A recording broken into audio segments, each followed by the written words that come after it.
I'm kind of thinking the Mad Hatter should move to Pan Am. I feel like he'd really fit in there.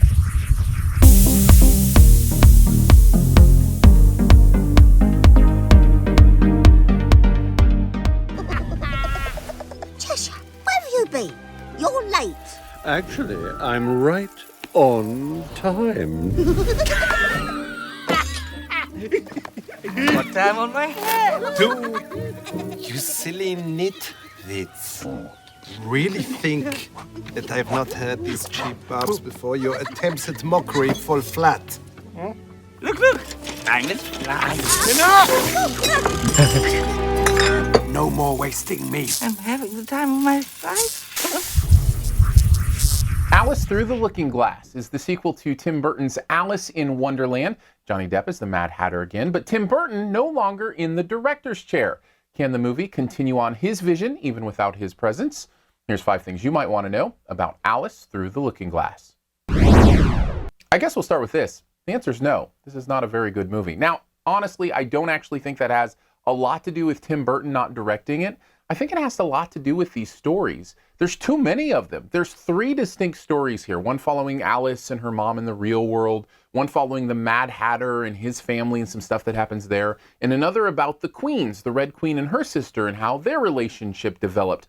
All of those are in here, and they don't tie together thematically enough that you really get an overall sense of what the film is trying to tell you. They're almost distinctly different so much that you don't get enough meat on any of those bones to really dig in. I would say the Mad Hatter story is the central story, but there's just not enough here in any of them to really make for a great film. And because of that, because there's so much going on in the Mad Hatter story and the Queen story, we lose Alice. She's really handcuffed in this. We don't see enough about her, who she is, what she's going through. Her story is the most lost amongst the stories, which is unfortunate because it's kind of her wonderland. We're supposed to be involved in how she's growing, what she's learning, but she really isn't growing much or learning much in this movie. And because of that, because we're not connected to the protagonist in that way, I think it leaves us a little dissatisfied.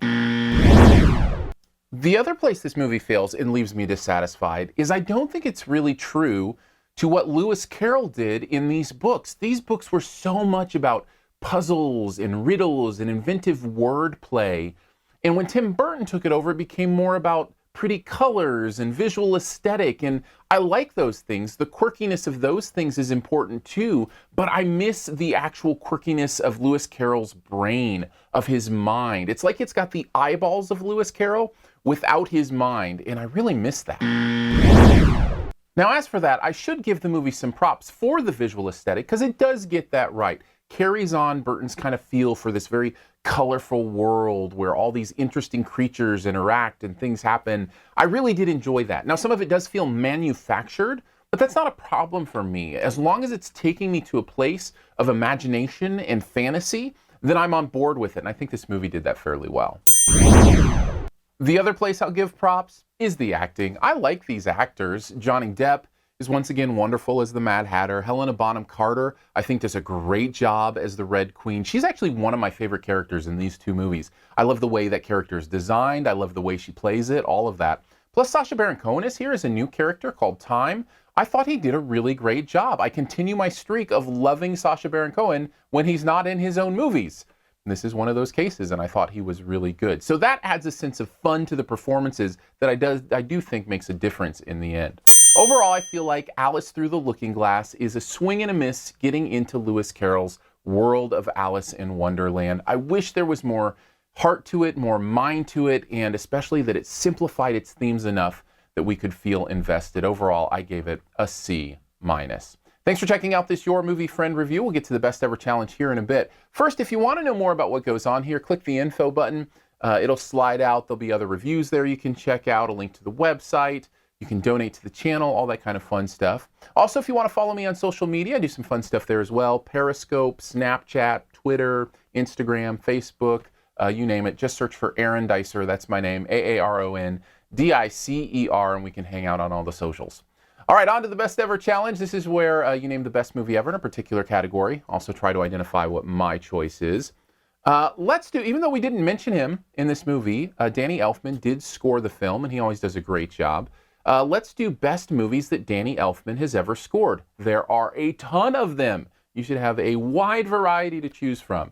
As for me, I'm going to go with another one where he collaborated with Tim Burton, and it's my favorite, I'm Not Lying. Sorry again, I'm telling you the truth. I promise I'm not just making up a fantastical tale. I'm telling you the truth. It was about this big, the movie. All right, take a guess at mine in the comments. Also, leave your choice there as well. And as always, the first person to get mine does get that point. Thanks. Here's 5 extra seconds if you want to hit subscribe, and you'll never miss another review again. Just click the button right down there.